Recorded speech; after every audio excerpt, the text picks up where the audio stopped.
Bonjour, ici Louise Crépeau.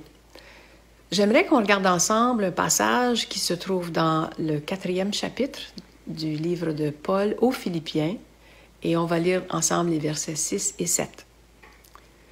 Ne vous inquiétez de rien, mais en toute chose, faites connaître vos besoins à Dieu par des prières et des supplications avec des actions de grâce. Et la paix de Dieu qui surpasse toute intelligence gardera vos cœurs et vos pensées en Jésus-Christ.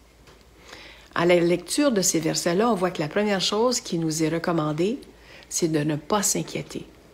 Jésus nous a répété la même chose en Matthieu 6, 34. Il a dit « Ne vous inquiétez donc pas du lendemain, car le lendemain aura soin de lui-même, à chaque jour suffit sa peine. » On a assez de besoins aujourd'hui à adresser à Dieu sans s'inquiéter de ceux de demain. On nous dit ensuite dans Philippiens qu'il faut ensuite faire connaître nos besoins à Dieu. Matthieu 10, le verset 30, Jésus nous dit que même nos cheveux sont comptés, que Dieu connaît même le nombre de nos cheveux. Si Dieu nous connaît avec une telle précision, il connaît certainement tous nos besoins. Il nous connaît de façon tellement intime et personnelle. Il connaît même les pensées de nos cœurs, il connaît même les pensées les plus profondes. Et il connaît aussi les besoins d'aujourd'hui. Et Dieu a la capacité de répondre. On sait que Dieu est tout-puissant et Dieu peut répondre de n'importe quelle façon, même de façon inattendue. Dieu peut répondre à nos besoins par un autre humain, par un ange, par un fait naturel ou un fait surnaturel. On nous dit ensuite d'adresser à Dieu des actions de grâce. Ça me rappelle un passage des Écritures dans l'Évangile de Luc au chapitre 17. Où il y a 10 lépreux qui sont venus devant Jésus pour demander leur guérison. On nous dit que Jésus les a tous guéris, mais il y en a un seul qui est revenu remercier Jésus pour sa guérison. Et Jésus lui a dit, « Va, ta foi t'a sauvé. » Un bel exemple de ne pas oublier l'action de grâce. Maintenant, la paix, quant à nos besoins, ça vient comment? Bien, laissez-moi faire une petite récapitulation en mes propres mots des versets 6 et 7 de Philippiens, chapitre 4. Ne laissez pas l'anxiété vous gagner. Continuez d'amener vos besoins devant Dieu. La paix de Dieu, c'est-à-dire un état de tranquillité, une calme assurance, une confiance dans la bonté et la fidélité de Dieu, cette paix, cette tranquillité qui dépasse toute explication ou tout raisonnement humain, cette paix-là gardera vos cœurs et vos pensées en Jésus-Christ.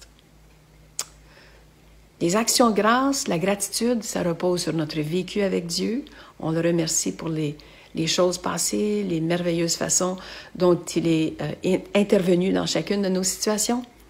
Mais c'est basé aussi sur la véracité de la parole de Dieu. C'est elle qui nous révèle la grandeur de Dieu, sa bonté, sa capacité justement de répondre aux besoins. Donc les actions de grâce, ça met une boucle sur nos demandes. On vient à Dieu parce qu'on a confiance en lui, parce qu'on sait qu'il entend. Il sait même le nombre de nos cheveux, donc il connaît nos besoins.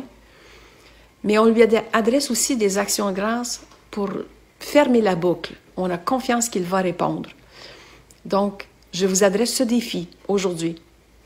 Pour chacune de vos demandes, chacune de vos supplications, chacune de vos prières, adressez à Dieu aussi une action de grâce pour prouver à Dieu que vous avez confiance en sa bonté.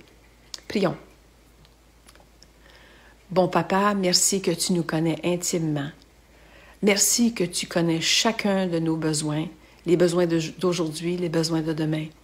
Merci que tu es intéressé à nous de façon individuelle et merci que tu veux répondre à chacune de nos prières, à chacun de nos besoins.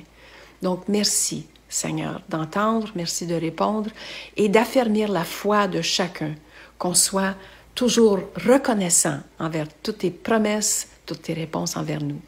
Donc, Père, nous te remercions pour cette journée, pour ta provision, et c'est au nom de Jésus que nous t'avons prié. Amen. Donc, je vous souhaite une bonne journée et à la prochaine.